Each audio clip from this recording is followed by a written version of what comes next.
আসসালামু আলাইকুম, কেমন আছেন সবাই? আমরা তো ভালো আছি আপনাদের দোয়ায়। তো আজকে কাঁঠালের বিচি আর শুটকি মিক্স করে ভর্তা বানাবো। কাঁঠালের বিচিগুলো ভেজে নিয়েছি, এরপরে শুকনো মরিচ আর কাঁচামরিচ তেলের মধ্যে ভেজে নিলাম। এই যে দেখুন কাঁঠালের বিচিগুলো ভাজছি। কিছুক্ষণ ভেজে নেওয়ার পর এরপরে পেঁয়াজ কুচি সরিষার তেলের মধ্যে ভেজে নিচ্ছি।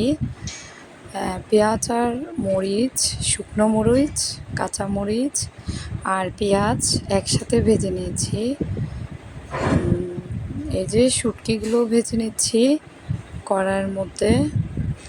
এগুলো হচ্ছে লুটিয়ে শুটকি, ছোট চিকন ছোটোগুলো, সেগুলো ছোট ছোট করে কেটে কড়ার মধ্যে ভেজে নিচ্ছি। একটু ভাজা হয়ে গেলে, এই যে ভাজা হয়ে গিয়েছে তো নামিয়ে ফেললাম। এই যে আমি পাটার মধ্যে ভর্তা বানাবো।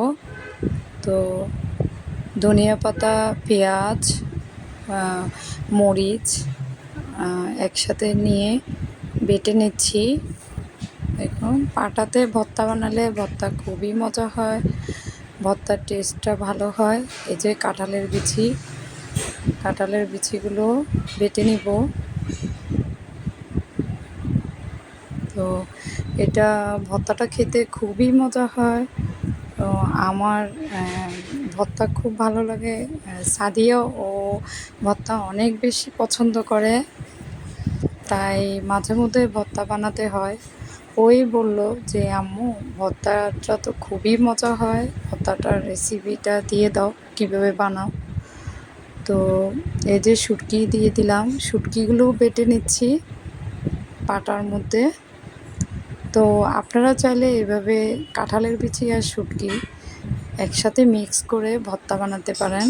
এই যে লবণ দিয়ে দিচ্ছি স্বাদ মতো, এরপর একটু সরিষার তেল দিয়ে দিলাম।